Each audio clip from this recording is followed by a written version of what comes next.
Привет, Диан. Привет, Касим. Как тебе в Дубае? Шикарно. А сколько ты уже тут? 4 месяца. И что ты уже успела сделать за 4 месяца? Здесь темпы идут очень быстро. Здесь жизнь просто кипит, бурлит, особенно если у тебя есть большие амбиции, ты знаешь четко, что ты хочешь. Ты сюда приезжаешь, и это все просто по крупицам собирается. Так что за это время я успела набрать себе большое количество проектов, успела узнать рынок, успела попрактиковаться со своим английским языком, немножечко даже разбогатеть. Вот сидим, подкаст записываем. У меня вопрос, а зачем ты сюда вообще приехала и чем ты занимаешься? Приехала я сюда для того, чтобы открыть свою компанию, агентство маркетинговое. Точнее, оно уже даже не маркетинговое, оно уже сейчас переквалифицировалось в нечто большее. Это коммуникационное агентство, которое занимается предоставлением услуг брендинга, маркетинга, social-медиа, продакшн, промоушен целиком полностью под ключ для компании. Приехала я сюда, потому что вижу, что здесь эта ниша абсолютно пустая. У нас все-таки в России агентств, их очень много. У нас качество и уровень маркетинга очень сильно высокий.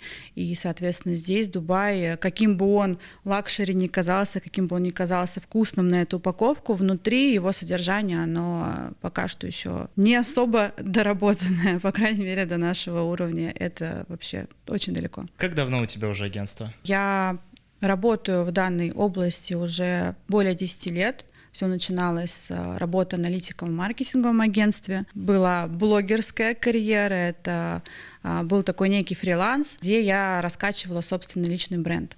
И, соответственно, очень многие люди меня знают как фитнес-тренера, очень многие люди меня до сих пор спрашивают, откуда у меня такая красивая фигура.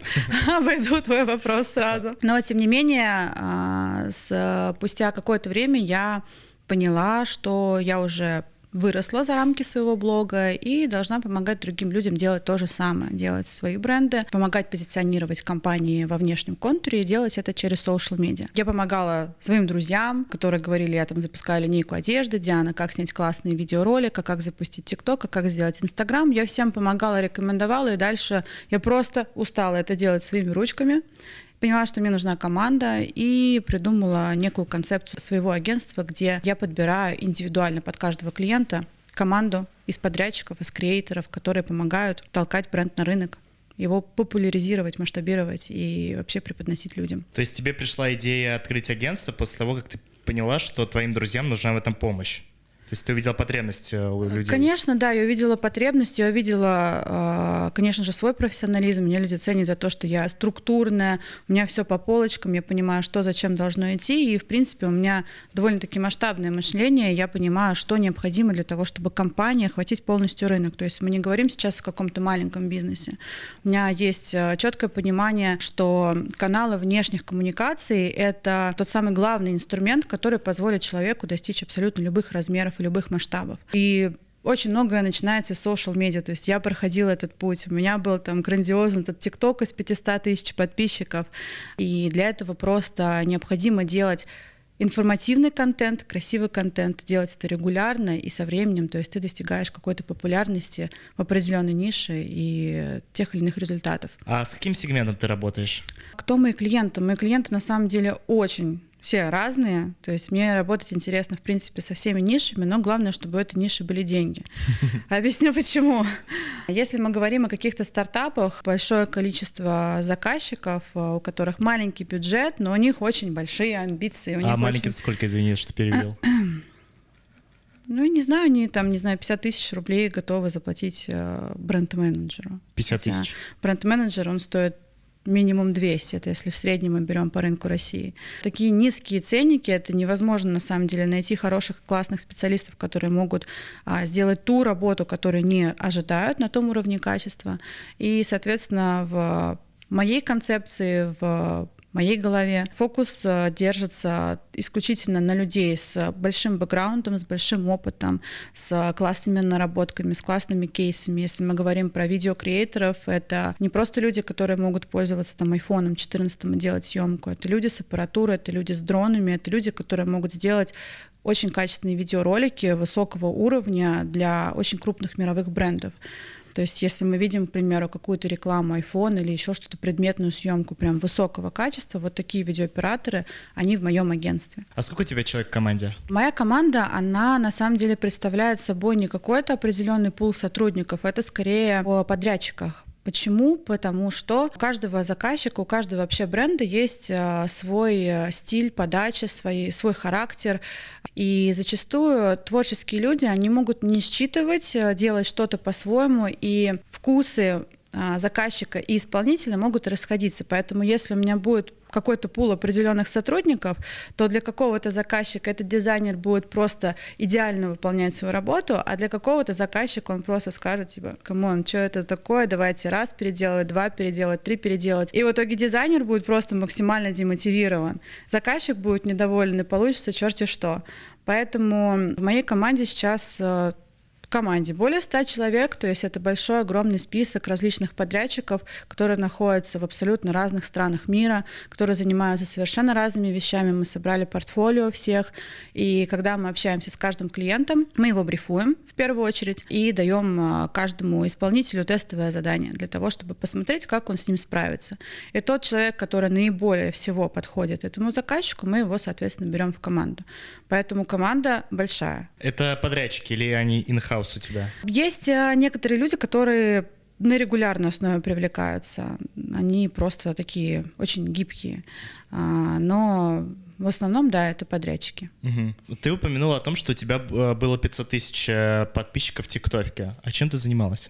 У меня был фитнес-блог. Вообще, когда я его только-только начала вести, я тогда работала в офисе аналитиком, моя скучная жизнь мне надоела, и я такая думаю, надо что-то сделать. В тот момент, я помню, проходила фитнес-марафон, как все сейчас, в принципе, до сих пор это проходит. Вот, и я как-то, поучаствовав в этом во всем, подумала, что классно было бы сделать что-то похожее. Я взяла эту тематику, потому что просто всю жизнь была стройная, генетически, извиняюсь сразу у подписчиков, которые думают, что я там добилась своей фигуры за счет спорта, но тем не менее я занимаюсь спортом каждый день. Я бегаю, я хожу в зал и так далее. Мне это очень нравится, мне очень нравится мотивировать людей. И несмотря на то, что генетически так сложно, я это делала, я их мотивировала. Это самое главное. Взяла я эту тематику, потому что каждый второй меня спрашивал: Диана, как ты вот такую фигуру, как она, что ты ешь, а что ты делаешь? Я такая думаю, есть спрос.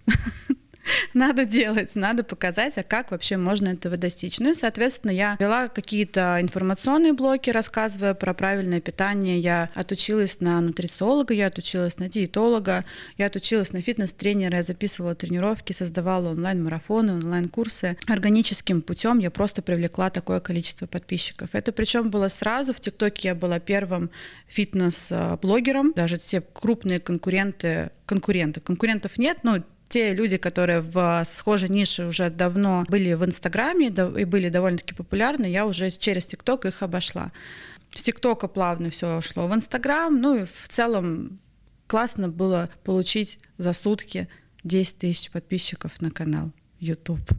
Это прям вау. Ты сказал, что тебе органически пришло. Это за какой срок? 500 тысяч подписчиков, это пришло порядка, наверное, 1,5 года я на это потратила. Это просто регулярный постинг видеороликов. Вот. Инстаграм сложнее, конечно, было раскачать, но я там не особо его стремилась раскачивать, но тоже как-то само собой все пошло. Соответственно, YouTube, я просто за один день его раскачала, потом бросила. Потому что это надо снимать, это надо делать. А почему ты сейчас этим не занимаешься? Сейчас даже мы сидим на студии, и это, наверное, мой первый шаг к тому, чтобы вновь заниматься этим, потому что блог, он меня заряжает, публичное вот это вот все меня тоже заряжает. Я люблю, когда подписчики мне дают обратную связь, не дают мне энергию, я даю им энергию в ответ.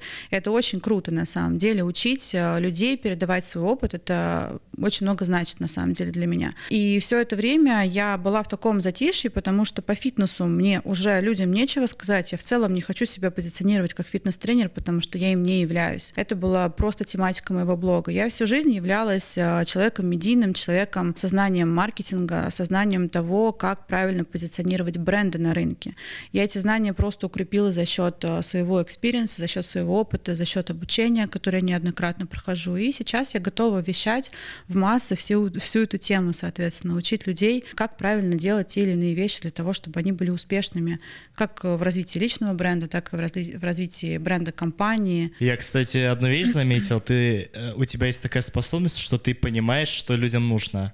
Это такая чисто бизнесовая штука. Сколько я знаю предпринимателей, да многие не знают, не понимают, кому и что они продают. А у тебя, видишь, ты что с фитнес-блогингом, ты понимал, ага, я чувствую, это нужно, я это сделаю. И то же самое сейчас у тебя с брендинговым агентством. Вот, и я как раз тебя хотел спросить, а как тебе вообще пришла идея брендинговое агентство открыть? Потому что вокруг у людей потребность была, то есть... Маркетинговое, извините, маркетинговое. Оно коммуникационное. Оно не брендинговое, оно не маркетинговое, оно коммуникационное. Коммуникация, то есть это есть все, это то, на чем вообще базируется абсолютно любая компания. Когда люди там касаются только того, чтобы там сделать классный брендинг и забывают о том, что нужно еще классную маркетинговую стратегию развить, а еще нужно проанализировать рынок конкурентов, там, целевую аудиторию и прочее, прочее. И когда что-то из этого момента сыпется, не получается вообще в целом создать компанию какой-то масштабной. То же самое я сейчас в затишье, потому что я собираю это все по крупицам. Я сделала вначале одно, сделала другое. Сейчас я перешла к продакшену. Продакшн будет, я наполню свои social медиа, то есть я сама себя веду уже по той же самой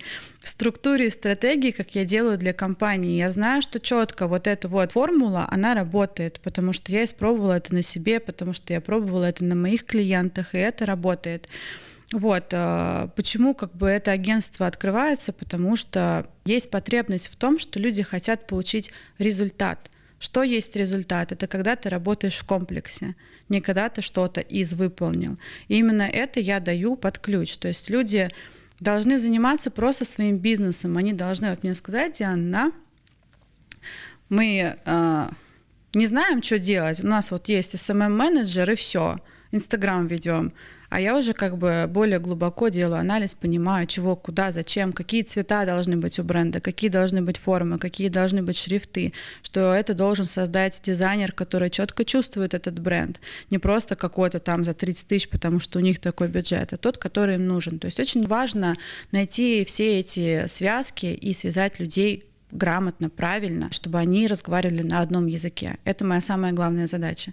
И проконтролировать, прокоординировать, соответственно, все процессы, чтобы заказчик получил четкий результат. Я, когда вижу результаты свои, когда я вижу результаты моих клиентов, у меня как бы здесь вот бабочки порхают, я понимаю, что я сделала дело свое хорошо. Это, наверное, для меня одна из таких главных ценностей. То есть ты сапожник с сапогами? Да, я сапожник с сапогами. Ты сказал, что подрядчики взаимодействуют с клиентами или все клиенты через тебя взаимодействуют? Все через меня. Угу. Прикольно, ты такой, знаешь, большой пул задач сразу закрываешь, потому что, по сути, ты работаешь с таким количеством людей. Я и, соответственно, мои помощники. Я просто умею принимать, расщеплять, делегировать. Вот это, наверное, самая такая ключевая моя задача. Когда бренд становится успешным, какие факторы влияют на успех бренда? Когда бренд работает на тебя, а не ты на него. То есть он просто уже существует такой, какой он есть. Тогда он успешный. Когда ты даже не вкладываешь деньги в его промоушен, а он все равно притягивает как ядро. То есть он есть просто, и люди как магнит на него идут. Ты смог справиться с тем, что ты передал ценности, ты передал самые главные ключевые вещи через внешние контуры, через фирменную стилистику, через логотип, через какие-то дескрипторы, через какую-то там определенную стратегию. Ты находишься в каких-то каналах коммуникациях типа Инстаграма, там, не знаю, Снапчата, ты находишься где-то там, где тебя видят те, кому ты нужен. И ты просто сам вот это притягиваешь. А если ты еще все это шлифуешь хорошим промоушеном, то как бы все, там дальше идет все самой. И вот это вот уже успешный бренд, да. В начале нашего разговора ты сказал, что в дубайском рынке все плохо. Плохо. А почему? Что и почему? Здесь совершенно другая аудитория. То есть у нас в России, особенно в Москве, то есть мы уже, наверное, вылезли наш маркетинг до 200%. У нас очень четкие, красивые рекламные креативы в Инстаграме. Ну, как бы посмотреть на наши Инстаграмы, посмотреть на наши сайты, как мы их пишем. У нас составляют их копирайтеры. У нас сразу продающие воронки, которые ведут в Телеграм, там еще куда-то. 1500 вариантов, каким образом ты можешь просто своего клиента обработать и захватить. Здесь же рынок совершенно другой, здесь совершенно другая целевая аудитория. Она не нуждается вообще в принципе в такой обработке. Она более простая, она более лояльная, сидит она в других местах, она не сидит зачастую в Инстаграме. Здесь, например, в Дубае хорошим спросом пользуются там TikTok, Snapchat. там европейская аудитория сидит в других социальных сетях, это Facebook. То есть для нас сейчас это не актуально является, потому что у нас это заблокировано. Ну и как бы в Инстаграме мы даже не можем быть мобильными в плане рекламы, потому что у нас прикрыта таргетированная реклама. Но тем не менее, сюда ты приезжаешь, и большое количество ресурсов этих, они не работают даже, ну, то есть ты будешь тратить там большое количество бюджета на таргет, хотя тебе просто нужно было распечатать маленькие флаеры с отвратительным дизайном, но это будет работать, ну, на удивление, действительно. Не знаю, ментал какой-то у людей такой, что они еще не готовы, на самом деле, к этому всему перфекционизму, поэтому здесь любой русский маркетолог, он будет себя чувствовать гораздо свободнее, потому что если особенно у человека есть экспириенс там в рамках 10 лет, и он понимает, что было 10 лет назад в России, он может смело вообще использовать это здесь, и это будет здесь работать. Здесь очень вообще сложно, в принципе, с сервисом. Я, так как занимаюсь еще брендинговой частью, наружной рекламы и так далее, сталкивалась с проблемами там разработки бизнес-карт или разработки там наружной рекламы на автомобиле, которую я по сей день бывает просто не могу сделать, потому что это сложно как минимум объяснить, что ты хочешь, это сложно утвердить. Это дискомфортно для меня, как для человека, который вырос в Москве, но тем не менее можно приспособиться и из этого выжимать вообще максимум. Я с тобой согласен про то, что у нас в России очень такой хороший маркетинг на достойном уровне, но я думаю, ты согласишься, что не каждый русский маркетолог будет себя тут хорошо чувствовать, потому что языковой барьер очень сильный. Да. Особенно я тоже здесь живу 4 месяца уже, и я только сейчас понял, насколько плохо у наших соотечественников с английским языком. А ты знаешь, почему у нас плохо? Я тут слушала одну такую теорию. Она, наверное, действительно реальна. Вот ты же в школе учил английский язык. Да. Сколько лет? 11 лет. С 1 класса у меня английский. На каждом уроке английского языка у вас была практика с преподавателем? Именно речи? Кстати, нет. Обрати, пожалуйста, внимание, что все иностранцы, которые приезжают сюда, филиппинцы, индусы, пакистанцы, неважно, они учат язык меньше, но они на нем разговаривают, потому что у них была практика. Когда русский человек приезжает после 11 лет образования в школе, после 5 лет образования в университете, и мы как идиоты не можем сказать абсолютно ничего. И вот спустя 4 месяца я действительно хотя бы сейчас начала разговаривать на английском, потому что я имею практику. И поэтому, кажется, у нас есть какая-то определенная программа, чтобы мы не знали английский, и чтобы мы не уезжали никуда, оставались у нас в России. Вот. Мы не будем затрагивать политические темы сегодня.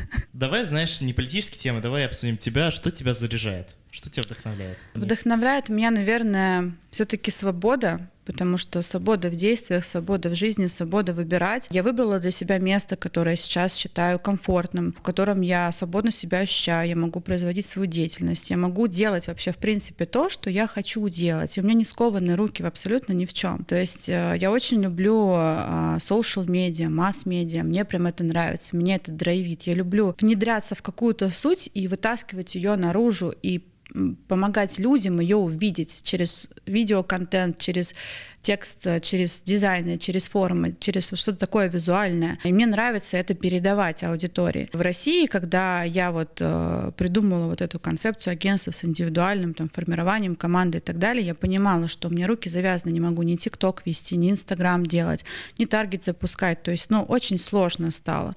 А я очень люблю соцсети. Для меня это, правда, кладезь, какая-то сокровищница, которая действительно может помочь абсолютно любому человеку или компании. И, конечно же, приехав сюда, в Дубай, у меня развязаны руки, я просто здесь 1, 2, 3, 4 проект. Сегодня после съемок я иду еще одну сделку заключать. То есть это постоянно на каком-то потоке, это постоянно что-то разное, это опыт общения с другими успешными людьми, которые также реалоцированы в Дубае, открывают свои бизнесы. Это клево общаться вообще в принципе с ними, брать у них опыт, брать у них какую-то полезную информацию, не только про работу, но и вообще в целом о жизни, как ощущать себя счастливым.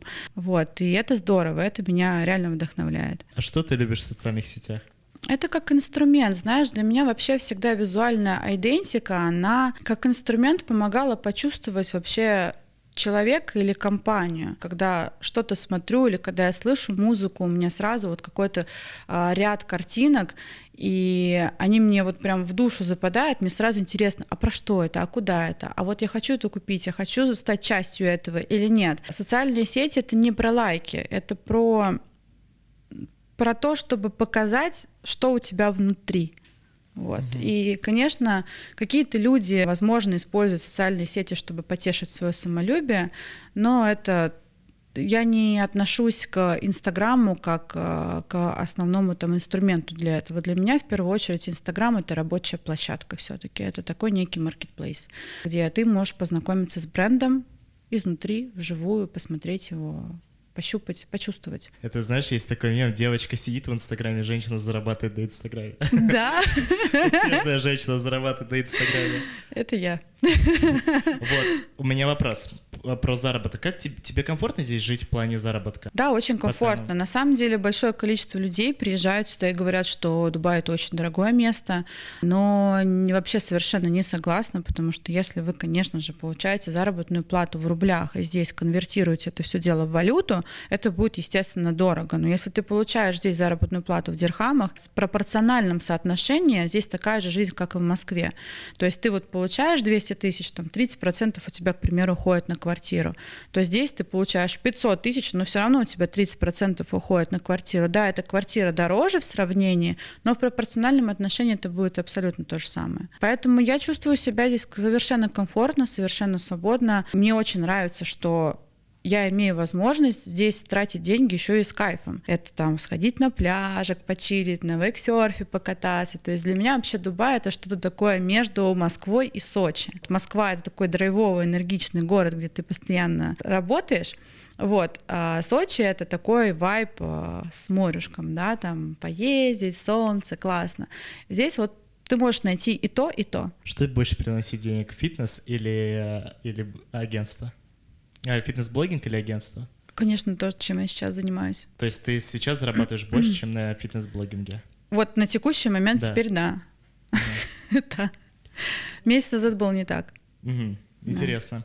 У тебя были какие-то преференции, когда ты был? Вот я просто слышал, что всяким блогерам им дают какие-то там всякие подарки, там могут какие-то скидки, вот могут в ресторан пустить. У тебя были вот такие вот преференции? И скучаешь ли ты по ним, если бы они у тебя были?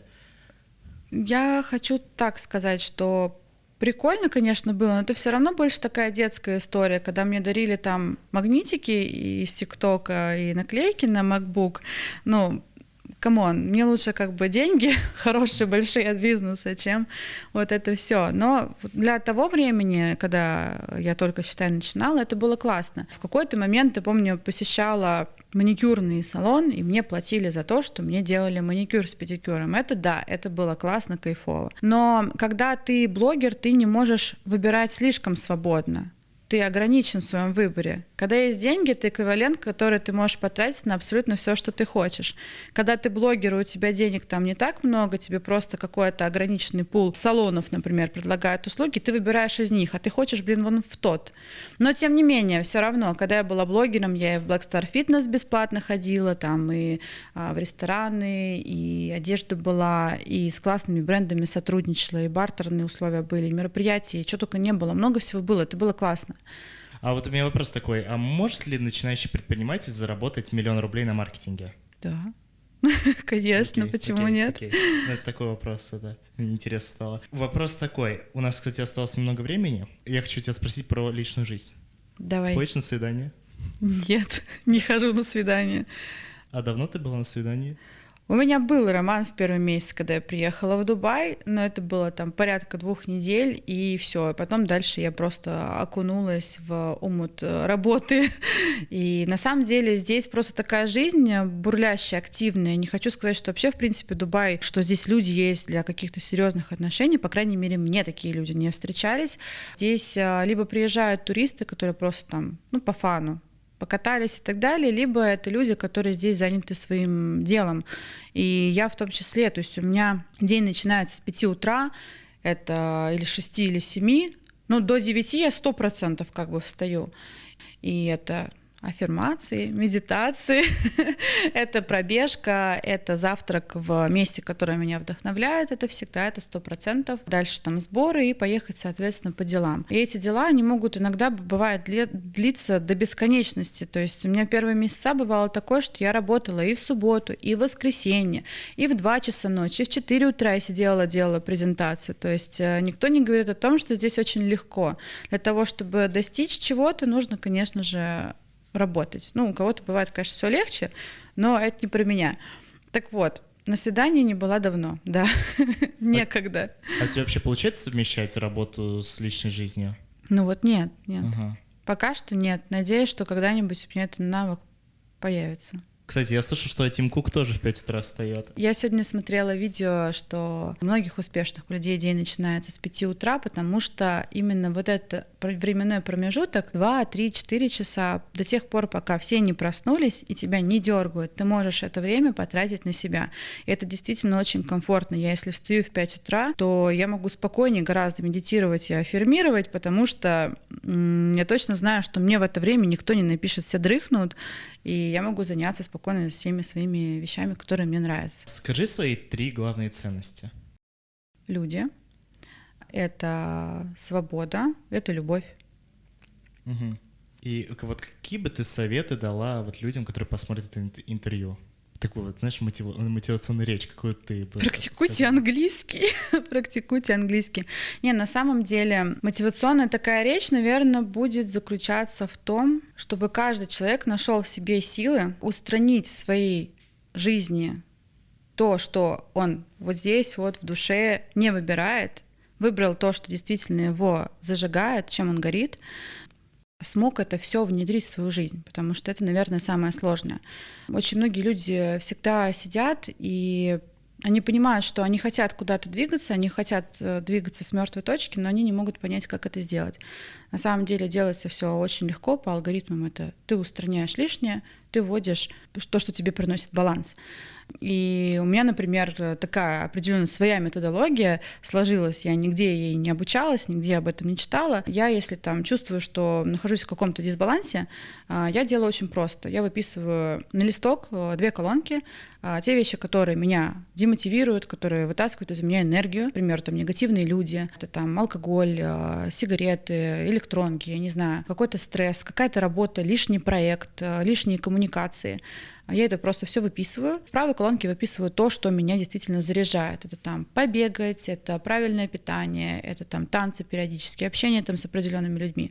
И далее я просто расчерчиваю себе дни и отмечаю, что я сделала, что я не сделала. И в моменты, вот я просто буквально недавно тестировала, опять же, вот эту всю свою практику, которую я придумала. Я понимаю, что 14 дней, когда я четко соблюдала вот этот вот полудействие, я прям была на дикой энергии, мне все было хорошо, и ни капли никакого разочарования и печальки не было в моей жизни. Как только я... Что я сделала? На день рождения сходила и выпила шампанского, все пошло в никуда. То есть важно иметь дисциплину. Дисциплина, наверное, это то, что помогает нам всем достичь желаемых результатов. Если у человека нет дисциплины, он никогда не сможет вообще ничего достичь на самом деле. Поэтому дай бог всем сил. Диан, спасибо за разговор. Я думаю, многим людям будет полезно то, что ты сегодня рассказала. Вот, я думаю, мы с тобой еще увидимся. Да, обязательно. Пока. Пока.